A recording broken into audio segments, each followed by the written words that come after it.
shots running from the woods. Take on life is good.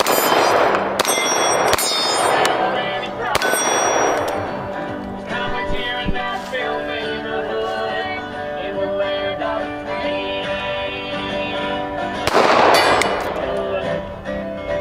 He's always shooting.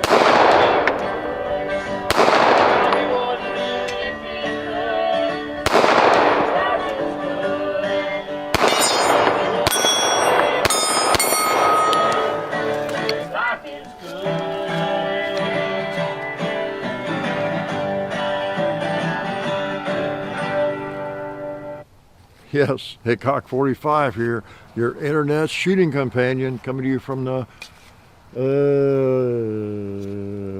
dismal drab hills, more or less, of Tennessee, the home of Alvin York, Dolly Parton. Yes, Dolly Parton. Wow, got $100 million from Jeff Bezos. You see that? To do good things with, and I'm sure she will.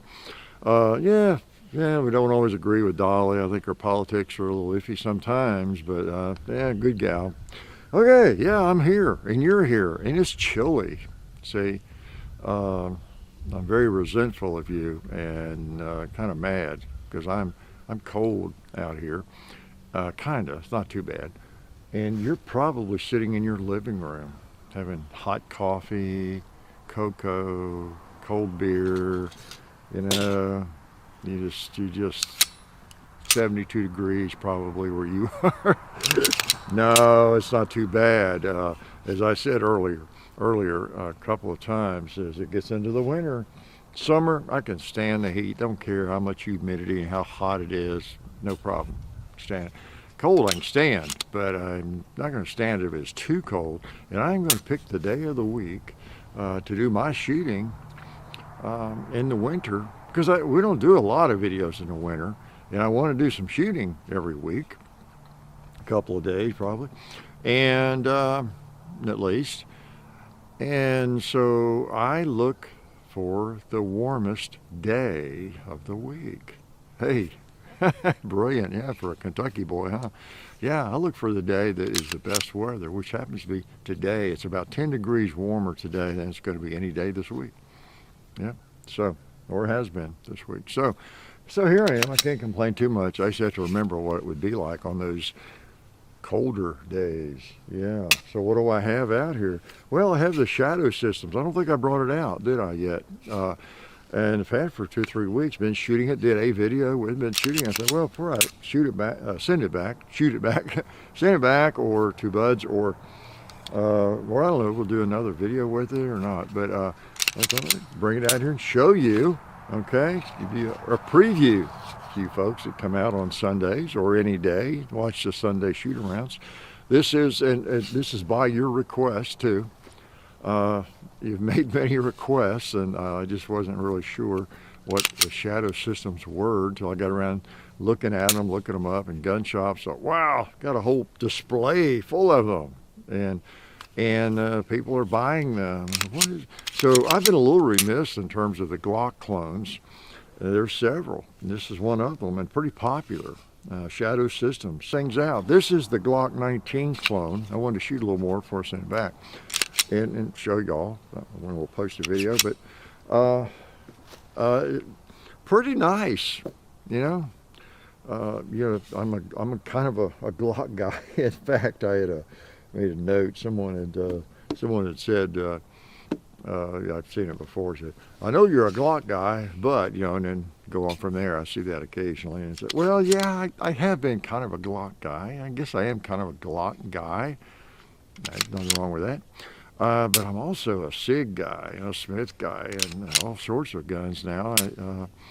I got hooked into Glocks early as the polymer pistol of choice, when there weren't many competitors for it at all, and they were incredibly reliable, and still are, of course. And so I had several Glocks during that period of time, lots of magazines, and they work and they're great and all that. But man, there are so many firearms that are just as good out now. Now, when I say just as good, that's like I feel like I'm that person on the internet saying which is better. Like how do you know which is better? Which is better, Ford or Chevy? Which is better, M&P or Glock? Which is better? Well, they're different. They're different. One is better to me that might not be better to you, and vice versa, okay? Because you have different values, the things you cherish in a firearm, the size, weight, whatever it might be. So better is kind of a silly term in most cases, isn't it? Unless there's some extreme, obvious example, then that term, that adjective makes sense. You know, like if there's a set of type of tire that gets maximum 20,000 miles before it's worn out, you know, versus a Michelin or some other tire that'll get 60 or 80,000 before it's worn. Well, obviously the Michelin is better in that sense, you know? Unless maybe that tire that just gets 20,000 miles handles a lot better, and it specializes in being a great racing tire. It doesn't last as long, but while it's still alive, it's an incredible tire. It's the best ride you will ever have in your life. So there I go, refuting my own example as I think it through. So maybe better is not even appropriate in that case. Yeah, so I'm saying, okay. Yeah, I'm always trying to use logic. Why do I do that? I don't know. Well, because you all are pretty logical, or you wouldn't be watching this, right? So, yeah. Anyway, got the Shadow System. I'm going to shoot some more. I'm shooting using, well, that first mag was what's the company, Magpul, that makes Glock mags, of course, and mags for Glock, you know, or this. This is a Glock 19 clone, basically, okay, in most ways. And so Glock mags work just fine in it. Even the big stick mag, 33 rounder. Yeah, I don't have it loaded today, but we shot it in the video, and it worked fine. Yeah, you all are special. You know, you really are. I appreciate the comments and things. Last week brought out my 1842 Harper's Ferry, you know, musket, and it's interesting to see the response whenever I bring out those historical firearms like that. As I've said before, you know, if we want to get like half the views, a third or a quarter of the views we normally get on a video, just do a muzzle loading video. You know, that's a sure way to not get anybody to watch. And as I've also said, I don't really care. I love them, and enough of you all like them and you appreciate them, especially those historical ones. You know, they're all kind of historical. I really, whether reproduction or not, right? And I feel like we, or I, almost connect more with you all as viewers. With firearms like that, old firearms, historical firearms, you know, I mean, screw the views, you know, it doesn't matter. We do all kinds of videos. Some get millions of views, some get 20, 50,000, some, yeah, it's irrelevant. It's the entire project that we look at, and, you know, we're doing what we want to do. And, but I really, it's just kind of where the rubber meets the road, because at heart, I always say gun nut, people get mad at me, but you know what I mean. Firearms enthusiast, a serious firearms enthusiast, I have to confess, don't I? And many of you are as well.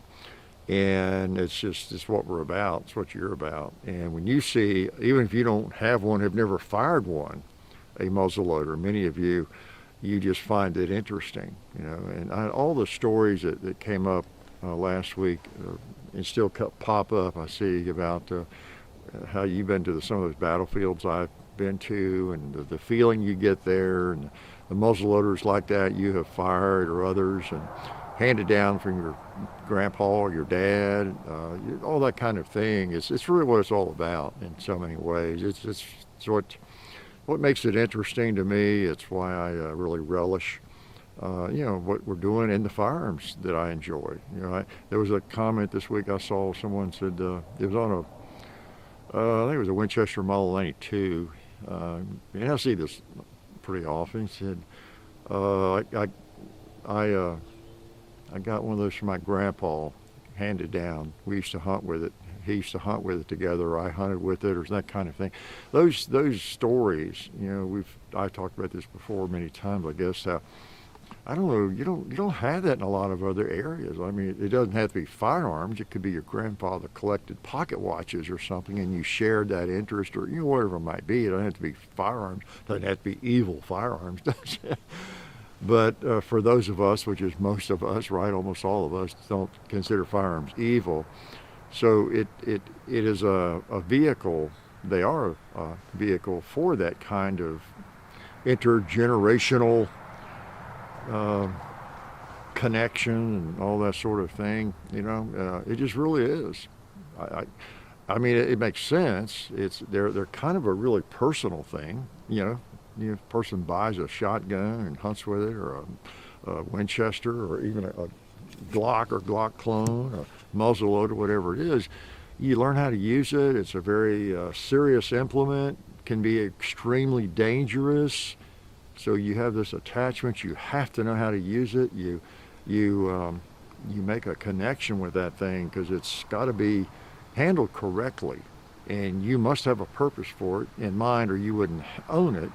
You chose it, so there's that personal side of it. It fits you in some ways. You just like it, and you carry it into the range or the woods, whether it's a lever action or a pump or whatever, bolt action rifle or semi-automatic. It doesn't matter. There's something about it you really like, and it would have been something your grandfather or great-grandfather would have liked about it if they owned that and handed it down, or you went with them hunting and they carried it and let you shoot it.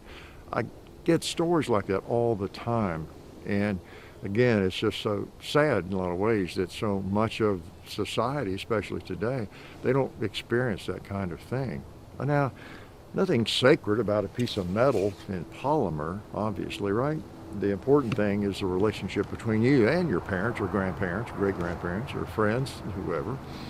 But that firearm, historically, and as we speak, it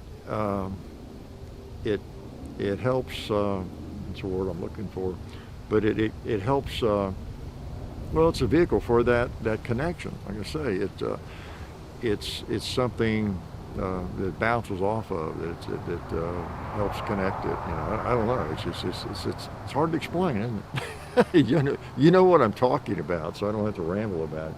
But I see that all the time. And again, back to where I was going, I think earlier, it's great to that so many of you really can appreciate a firearm made in the 1840s, built at Harper's Ferry, and can appreciate the feeling of that, or the significance of being there, standing there where that musket was made that I own.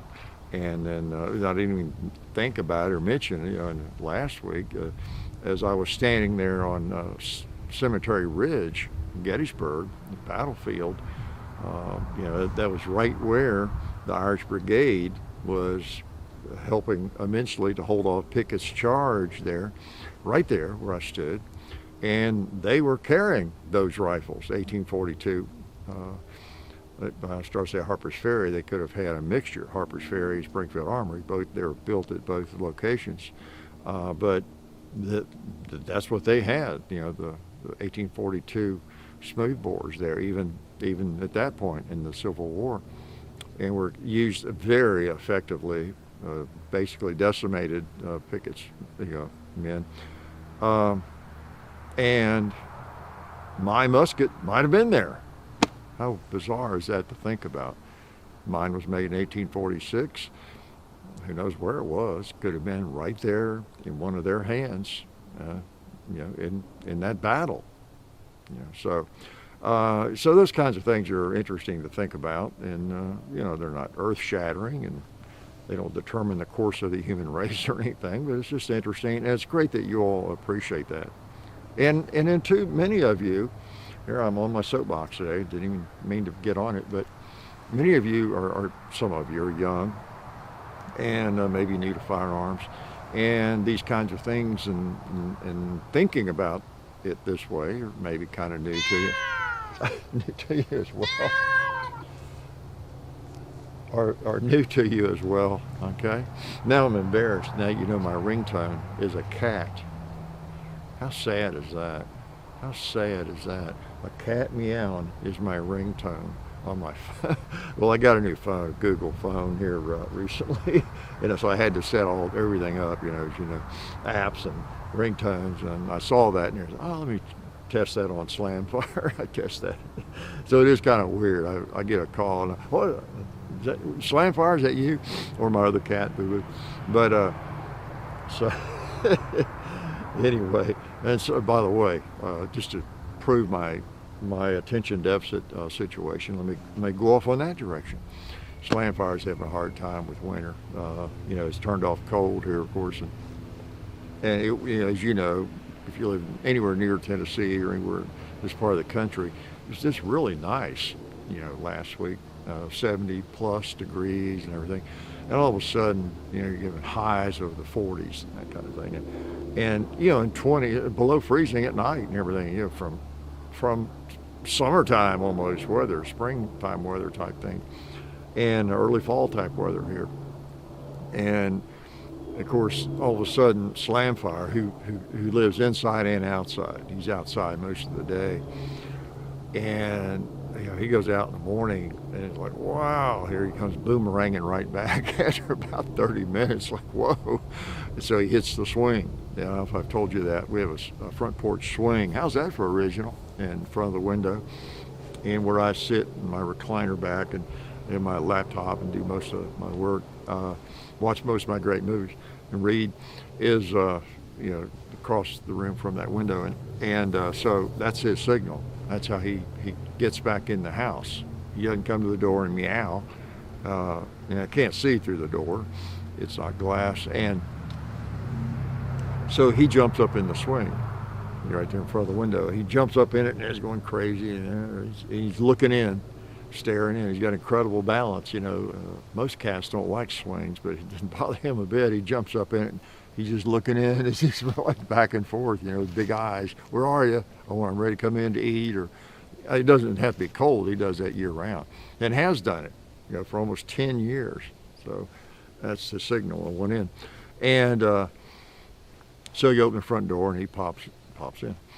Well, he's in that swing a lot. He'll come in for a while and he'll sleep, and then he goes back out maybe eventually, and then he'll be out 30 minutes to come back. He's having a tough time, like me, getting used to the cold weather. That's usually the way it is.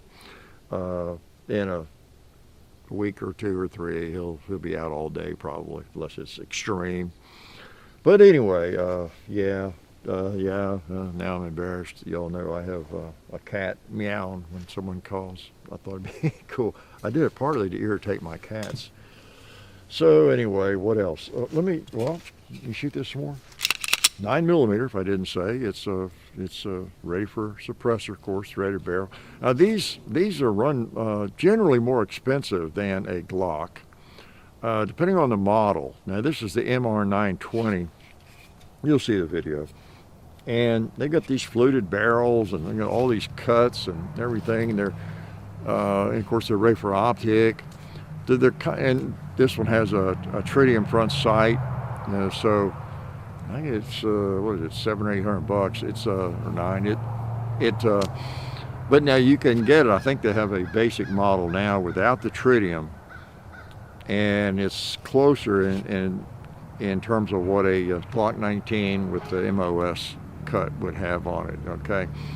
But by and large, most of them you see are going to be more expensive than a Glock, maybe $200, $300, even $400, okay? They got some with crazy bronze barrels and lightning cuts in the slide, and more involved. So in a way, they're not just a cheap knockoff of the Glock, I guess you'd say. They're considered, I think, by most people to be a bit of an upgrade of the Glock. Yeah, and it's a little busy looking, a little busier and all that, but pretty good grip. Could use a little more. They can always use more friction for me, but not bad. The only thing that is the real negative for me is the trigger is like horrible. It's like one of the worst mushy Glock triggers you've ever had. It really is. I mean, I can shoot it okay and everything, but wow,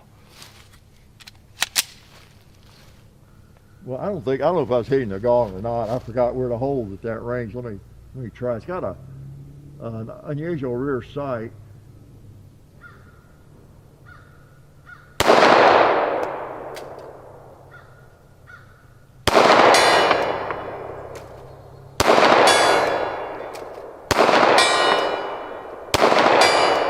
Told a little higher, okay?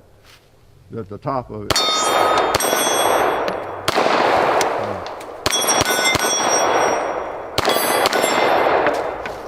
We've not had any malfunctions with it. You know, I shot a fair amount before the video, and then during the video we shot it. After the video, I'm shooting it now, if you haven't noticed, and it seems to do okay. It really does. Look at that cowboy.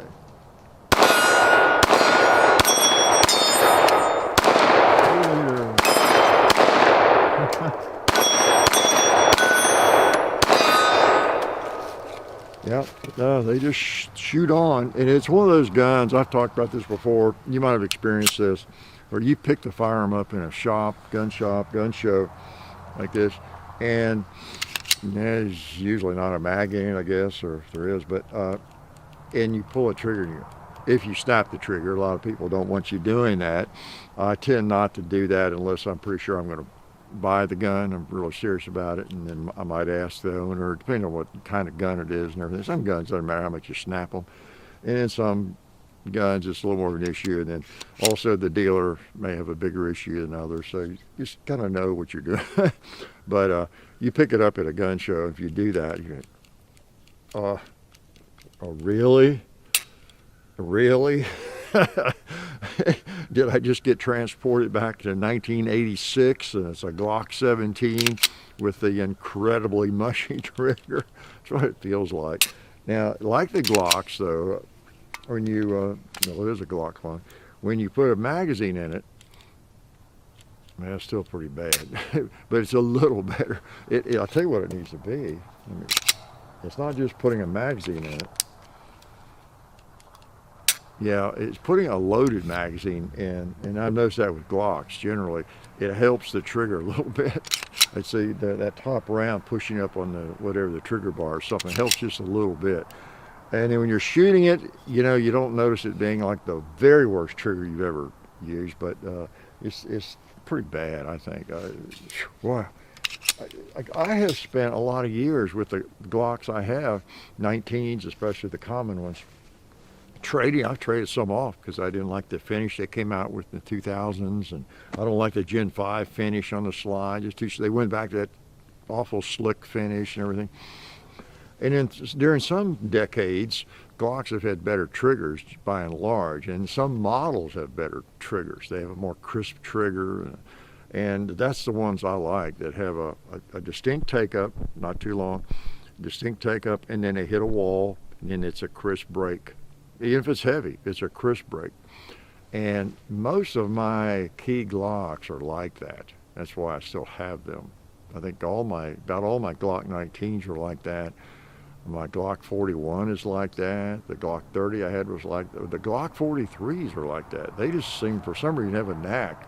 Every Glock 43 or 43X, they've got that take up, it comes to a wall and a nice clean break, you know, So that's what spoiled me. I think the Glock 30 might have been one of the first Glocks that I ever picked up a long time ago that had that kind of trigger. And I was like, wow, nice. After all these mushy triggers, Glock, you finally got the message? Well, that showed me they can do it. They can do it. And I expect them to do it. I really do. And those are the Glocks that I want. So anyway.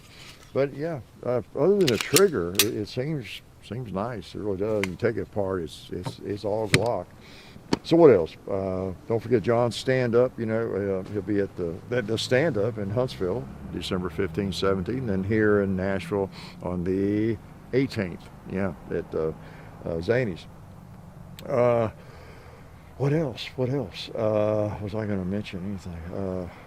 Well, you know, I talked about the NRA museum. A couple of people kind of took issue with the NRA and supporting the NRA and all that kind of thing, you know. Well, we've hashed that over enough.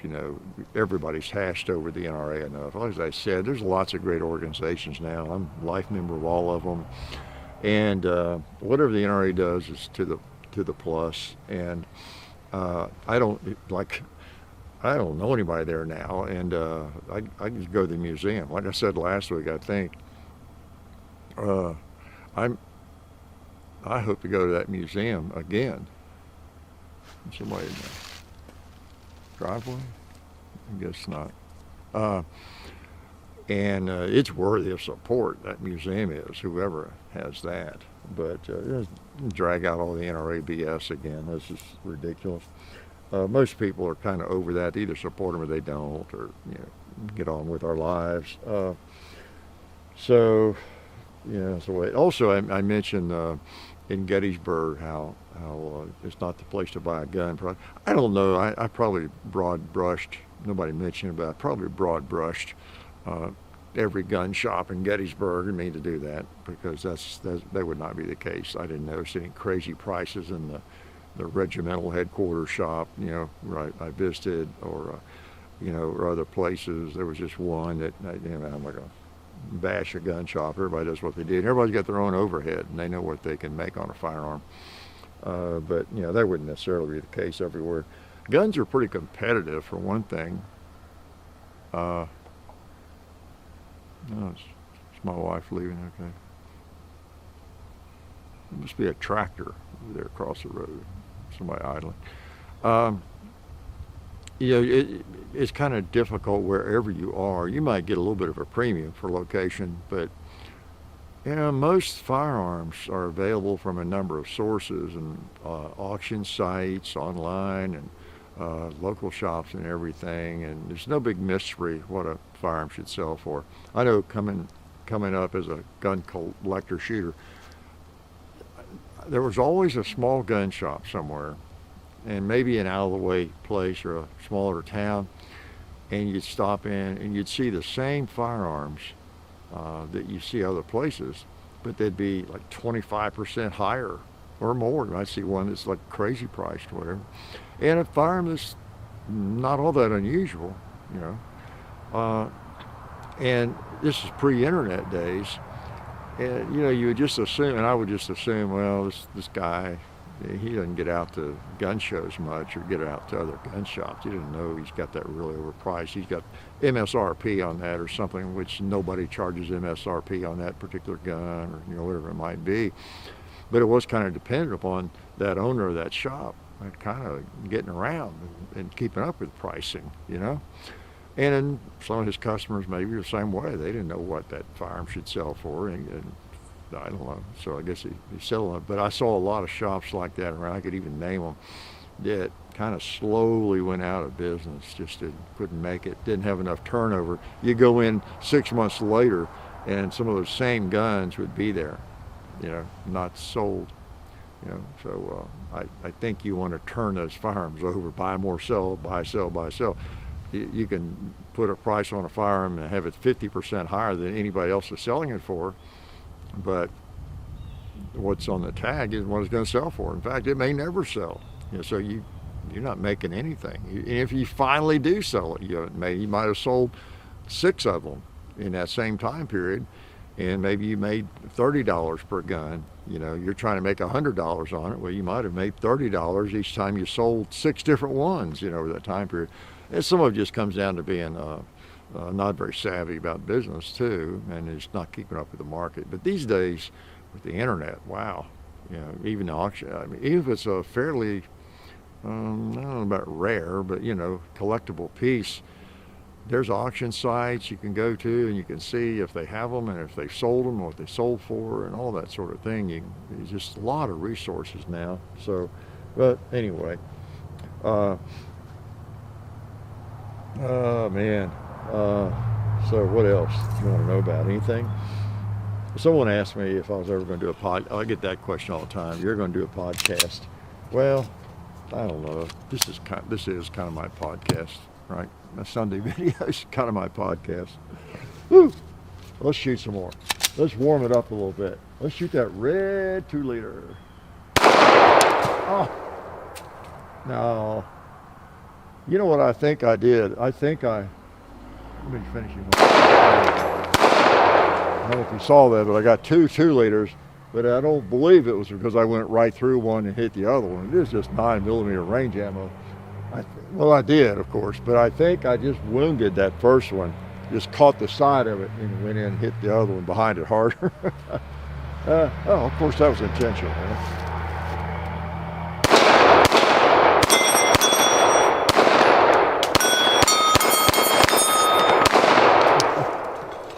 Yeah, other than the trigger, it seems just fine. I would have nothing against this thing if it had, as far as owning it, if it had, a good trigger like most of my Glocks do now, like I said. And I'm not sure about the sight. That verdict, I like the front sight just fine. The rear sight's kind of high and unusual. If you can see that, a lot of people really like that. Of course, those could be switched out, I guess, if you didn't. But it comes optic ready, and these things are a little different than the others. You don't have to have adapter plates and things that you're screwing right down into the slide. It's a little bit different setup than most other pistols. But it is a Glock 19, dimensions and barrel length. I think you can put a Glock 19, a lot of the parts are interchangeable, at least with Gen 3 Glocks. So it's just that close. So, magazines and everything. So I don't know, something might be, something worth looking at, it's an option. And so in other words, it's not like, was it Palmetto State makes daggers, is that right? I'm going to get a hold of one of those, I guess. Now they make a Glock, as I understand, a clone, but it's like, okay, here's a cheap version. We can build this Glock for about $300 or something, and that's what that one is. This isn't like that. This is almost an upgrade, as I said. Yep, believe it is. Okay, so hope the election went the way you wanted it to go, if that's possible. One thing about elections, it's easy to get down on people, how they vote, whether it's, however they vote, whichever side of the fence that you're on. It's easy to just get kind of a negative impression of voters, right? And with good reason to some extent. Think about it, though. Be realistic about it. Look at the primetime TV shows that get the big ratings. Think historically about shows that have done extremely well, whether it's Jerry Springer or whatever it might be. There's just a lot of people on the planet, okay, that are not deep thinkers. Let's just put it that way. And they're easily influenced. So, it's just, you do what you can. You do what you can.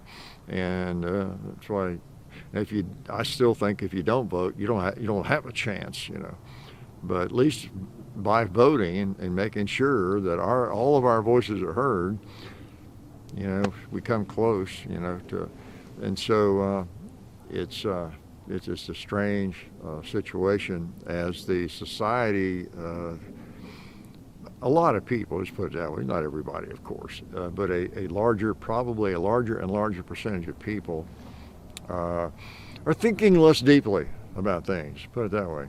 And also, more importantly, don't seem to cherish freedom and liberty, and individual liberty as much, and many not at all. So it's pretty strange to look at that. But so it's always a surprise, isn't it? It's a surprise to us. So cheer up, and just do the right thing. Young people, do I have any advice?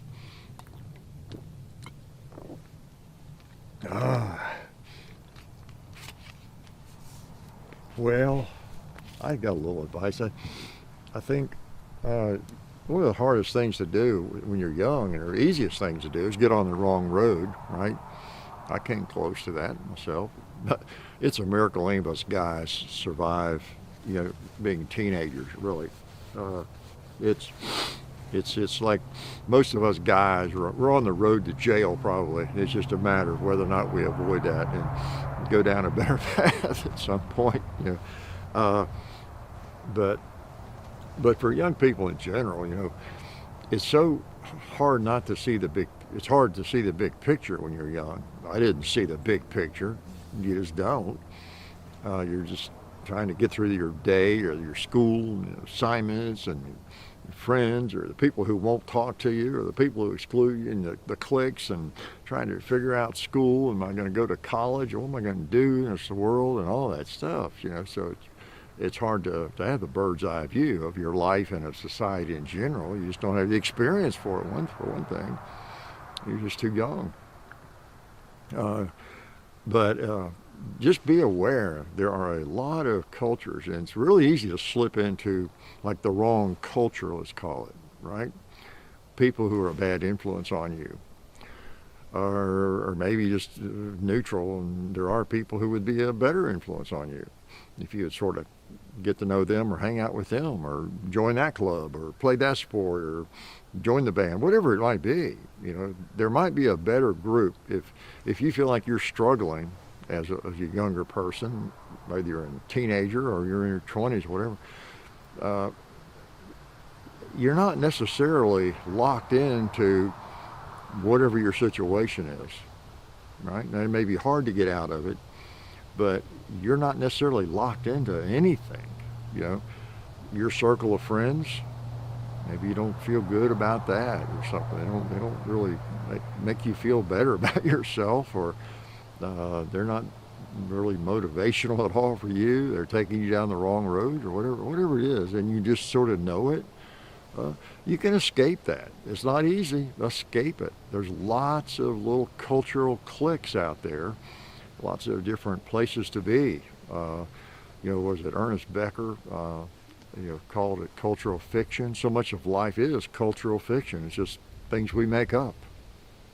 So much of it is. It's the society and everything. And you can change your cultural fiction. Move to a different fantasy, a different cultural fiction. One that's more productive, one that is better for you. Just get out of anything like that if you can, that you just know, you just feel in your bones it's a negative influence. And it's not conducive to your being successful in life or even getting through school, maybe, or whatever it is, It's the same for adults. We find ourselves in situations that are non-productive or even negative and hard to change gears, change paths, many times. It's always hard. But anyway, just keep that in mind. You are not locked into that, or even to a certain way of thinking, right? You are an individual, and you can change and get out of that situation. It could be you need to change schools. Of course, you're going to take yourself with you wherever you go. A lot of people, on the other hand, they think they can just change the environment, and sometimes that's enough. But if you got some really unhealthy friends or so-called friends or whatever where you are, but you still are yourself wherever you go. And the problem might not be those people. The problem might be, you or me, right? So keep that in mind. But sometimes a change of environment, is helpful. Maybe get out of the group you're hanging out with, wherever it is, on a school bus, or if it's in the band or whatever it is, some club you thought would be cool at school. And but I don't know, there's a bunch of strange folks in there and they're dragging you down. Get out of it, move around, change. So that's my advice. You're not locked into anything. You're not locked into who you are. You're not locked in. If you're failing your classes, you can probably improve, change your schedule, change your study habits. Everything is available on these crazy phones. I guarantee you, if I'm a sophomore in high school right now, and I don't know, I had a hard time adjusting. Girls don't like me, they ignore me, and I don't understand algebra, or I'm having trouble, whatever it might be, okay? There's probably videos on even that kind of thing. Study habits, the best high school study habits. I'm just thinking off the top of my head.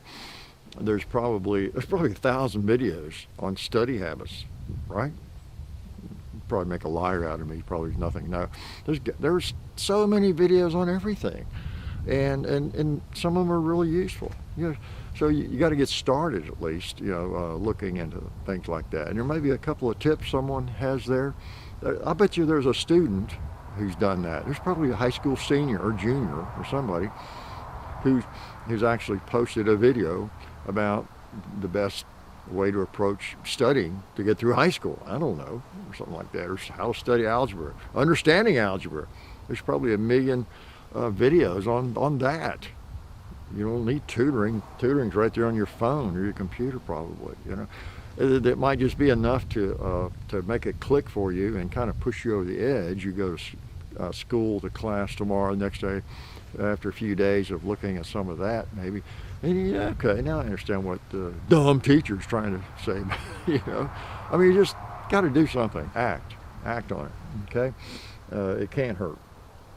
So anyway, I don't know anything else. I'm just going to shoot one more time and let y'all go before I freeze, okay? All right. You're going to see what a wimp I am here one day. I'm going to just come talking to you from the reloading room and with the heater on. All right. Let me make sure I'm hitting a gong, okay? I feel bad about those misses.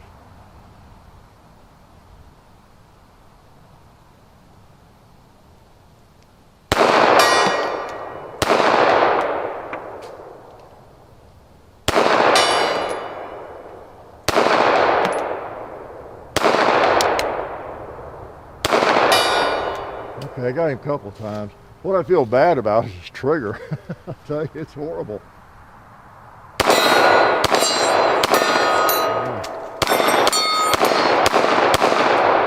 But now, I mean, it's fine for what a pistol like this is designed for. Just, I demand more of a trigger. I have seen the elephant. I have seen great triggers. I have felt great triggers, even on polymer pistols that are wonderful.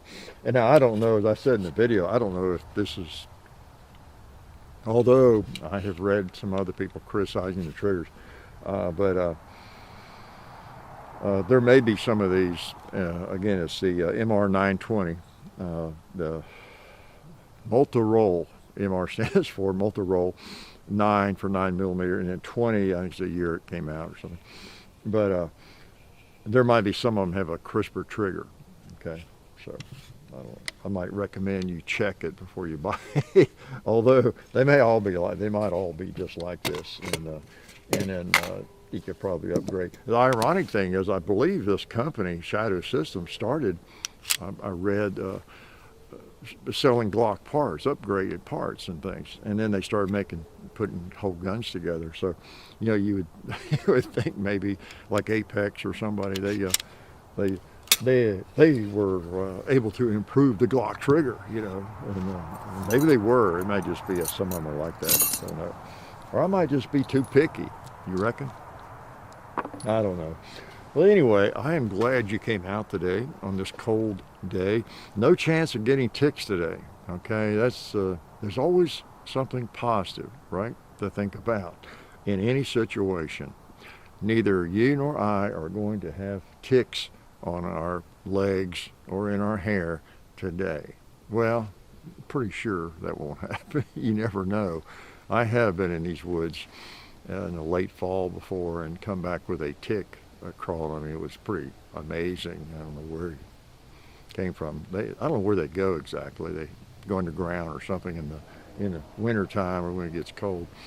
And two, they don't have leaves for them to hang on. That's where they like to get on the leaves. Now when you walk by and rake across the leaf, they end up on your body. Or they're up in the trees on the leaves, and they jump out when they see you coming. I guess they time it just right to land on you. It's kind of a sport probably with them, right? So, glad you came out, and I will probably be here next week to yak at you some more. Probably be freezing again. It's just going to be that way all winter long. Yeah. And so got Thanksgiving coming up. So depending on where you are in the world, hopefully whether you celebrate, observe Thanksgiving or not this week, that everybody is thankful, because we all have, I'd say 99.9% of us have a lot to be thankful for. Yeah. We don't want to be too easily satisfied. We want to keep churning, improve our lives, but for the most part, most of us have so much to be grateful for, right? If you're able to see, probably most of you can see, you're looking at my ugly face on your computer or phone or TV or something. You're probably able to get up and go to the refrigerator. Yeah, maybe you can go get a firearm to clean it. You're able to move around, can probably drive. You probably, well, you got up this morning, you woke up. That's a good starter right there. So we all have a lot to be thankful for. And we have things that we're not thankful for. That's just the way it is in this planet, on this planet. Just like out here, it's the woods. They're not as pretty as they are most of the year, but still a lot of nice trees. They're a little barren, but comes with the territory. The seasons are a I don't know, it's a way to give us variety, right? Think about it. My favorite season is the fall. Beautiful leaves, nice temperatures, low humidity, and all that. What if it was that way all year round? Guess what? Well, it wouldn't be bad, but I wouldn't appreciate it. It'd just be the way it always is, So, anyway, good to see you all this week. And again, this is a Shadow System. Shadow Systems is the company, and this is the MR920. If you have one of these, let us know what you think about it. Okay? I think they are pretty popular as one of the Glock clones. Yeah. So, I'm going to let you go. And like I say, I hope you have a great week. And I'll talk to you next week. Life is good.